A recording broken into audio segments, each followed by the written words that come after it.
And sometimes you'd hear noises and stuff like that, and we'd call out the lady's name. All right, you need to stop. And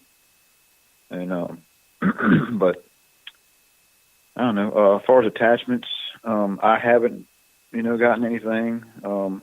I've done my share of asking for not only communication. Yeah.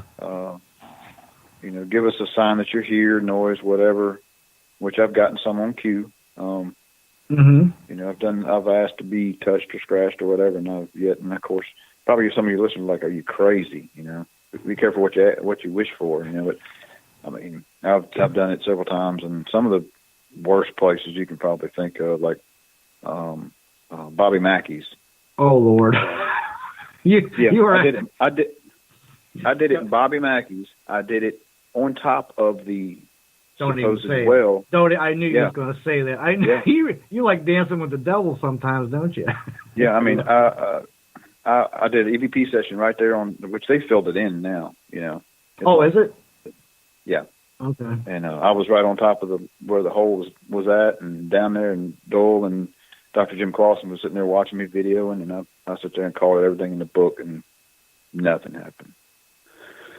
And I got this theory now that I've done it. I've done it several times. Trying to get something to contact. When we don't get anything, it's like maybe it's the point that I'm going to these places, and it's happened in several locations. People have said, it's like there's something down there that's really scary. I won't go down there by myself. I won't go down there at all. I'll go down there and talk and everything, try to get something to communicate, get some activity, and don't hear anything or don't get anything.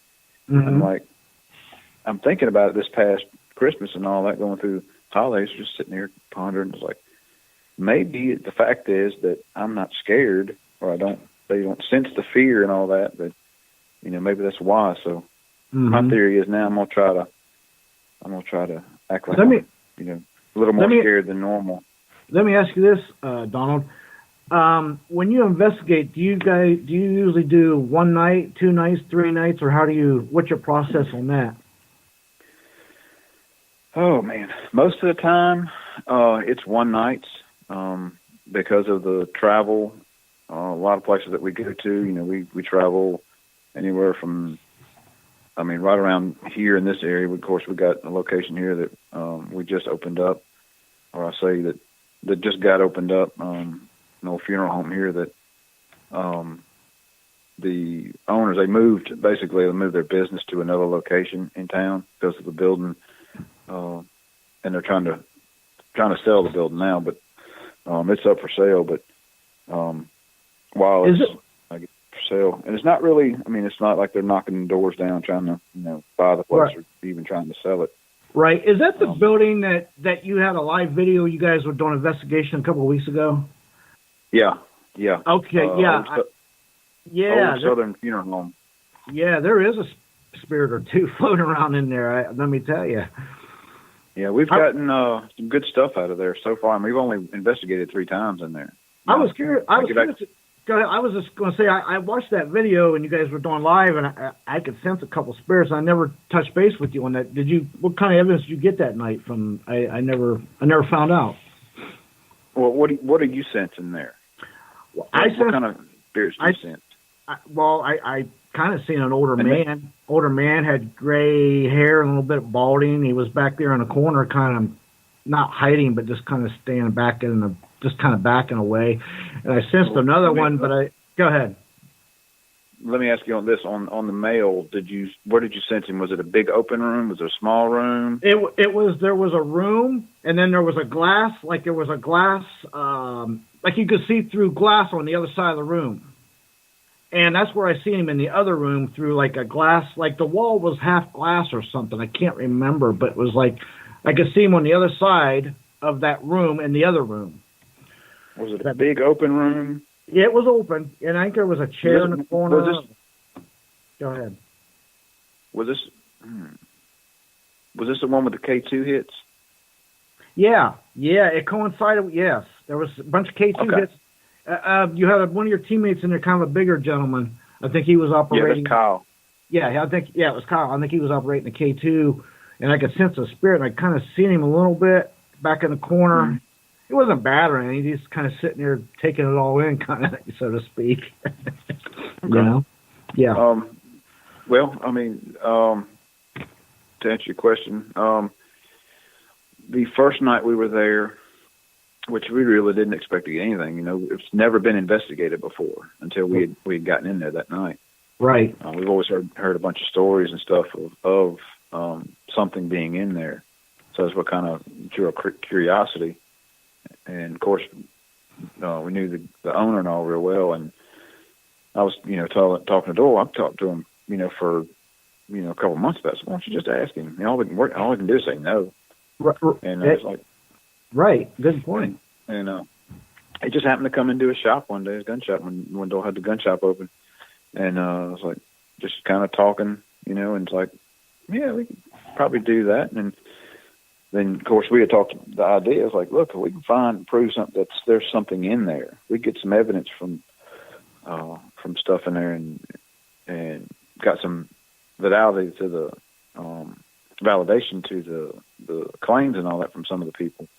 I said, then it's a new spot that I'm sure there's other groups that would love to investigate a haunted funeral home. It's not one of those things that are out there that much. Right. And so we've got kind of a business deal going with owner and all. And basically what we're doing is using, it's really, really good price, a really cheap rental price on compared to a lot of places. And we're not doing it to make money. We're not doing it to. No, but doing it basically. Go ahead. I was just going to say, it'd also be a great place for you if you had new trainees to, like a little training ground for them, or test equipment out, maybe new equipment or something. Also, maybe that'd be a good idea. Maybe. Go ahead. Yeah, trying not to keep it, so commercial wise, because there's a lot of places, bigger places that and of course I understand it's a big, big thing now. It's a big calling. A lot of people are interested in the paranormal. They want to go ghost hunting or paranormal investigating, and they're all interested in. And I think me and Gary and Doyle had this conversation before. It's like, used to, the paranormal was, when you have an experience or people had an experience at their house or they saw an old past loved one or whatever, it's like kind of quiet. They don't talk about it. Mm-hmm. And now it's just so mainstream and it's just out there because you got all the different TV shows and people just freely talk about it now. That is true. Go ahead. That's true. We'll run into people, on the road when we're going to trips because they see the big, shadow or big mobile unit because it's wrapped all with our logos and stuff all over it. And so no matter where we pull in, somebody's always coming up and ask us, y'all on TV? It's like, no, we do have a YouTube channel, but we start talking about them and they'll start sharing stories. And some people tell us about these locations that are in the area, where we're traveling through, and we try to, look it up for maybe a later investigation. Come back, go through that area.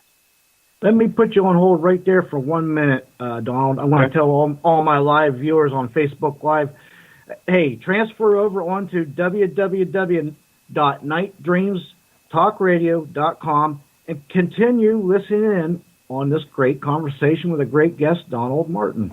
All right, go ahead, Donald. Sorry about that. That's okay. You're good. But yeah, as far as the funeral home there, we're doing the public investigations. Teams can come in and rent the place for a night or weekend. It's like 12 hours. So you go from 6 to 6 p.m. to 6 a.m. in the morning.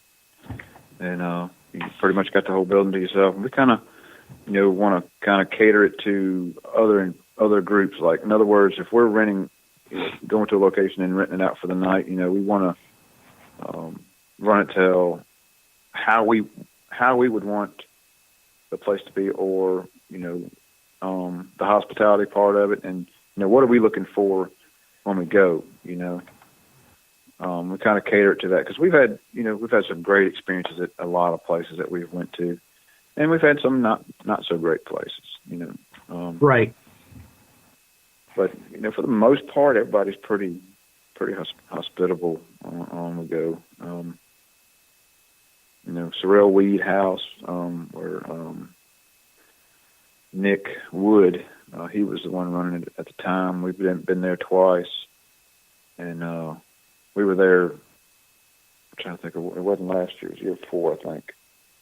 And we had been there, and then, of course, Nick was always really good, good host and all that. And if you look up Surreal Weed House and walkthrough of Surreal Weed House, first time we were there, there's an hour-long video of us videoing him talking and basically giving us a tour through the whole place. And he was very knowledgeable about the history of the whole area there.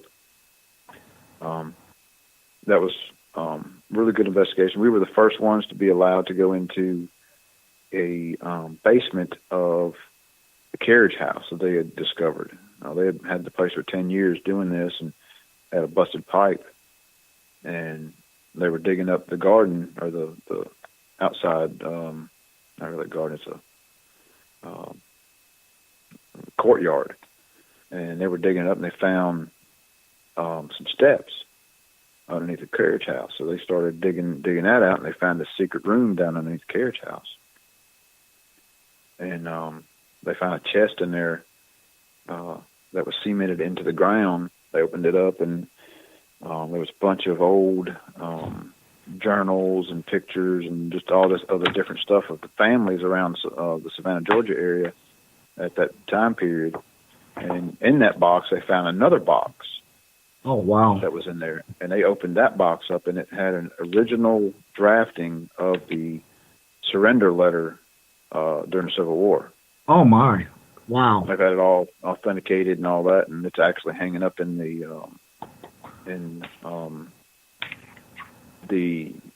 room that sorry, my history is going blank right now. Probably the building that Robert E. Lee. Robert E. Lee, yeah. Okay. Yeah, he had stayed at the Surreal. He was friends with the Surreals, and he had stayed there on occasion, and actually have a room that's set up where he stayed in there, and that surrender letter is actually in a frame hanging on the wall. It's like the fifth rough draft before the actual final draft. Right. That's a heck of a find right there, let me tell you. But, yeah, we did our 50th investigation there. We kind of planned things out and did some investigations and made that one our 50th investigation. So we went back the next year and did that there. And then we got to go up on the top floor and the roof, which nobody else had been able to go up there and investigate. And the funny thing, the rooftop up there is where they filmed the very opening sequence of Forrest Gump. Oh, okay. And I know what you're talking about. Yeah, okay. I got you. So we got, the steeple and where the feathers coming down. Just a few seconds of it. We got some pictures and all that of kind of the same shots and all that. Mm-hmm. Now, I seen where you've been to Waverly also. Went to Waverly last year. How was that? Because I'm gonna be going there in April. I was curious what was your take on that? That place is pretty wild. Now it's huge. Yeah. It's huge. We went in February or April, I believe, of last year. Of course, we had a big group that went with us. I say a big group. We had we have another group, a couple of groups that go with us on the bigger locations like that to kind of help with expenses as far as the rental of the place, because it's pretty expensive. Yeah, it adds up. Fallen Shadows Paranormal, and then Third Eye with Dr. Jim Clausen, and Fallen Shadows, and they got several members, Shane and Heath Edwards and Ashley Langford and Darren, Patty, Jimmy, we've been on several investigations with those guys, and Dr. Jim is with Third Eye Paranormal, and we kind of all work together. Really good group of people to work with. And but anyway, Waverly, we got in there, and their time, your times and all pretty nailed down. You show up at this time, and that's when you go in, and when it's time to go, it's time to go. Which I'm sure they're very busy now. Yeah. I'm sure they, it's like, my gosh, I just want to go home, because it was cold.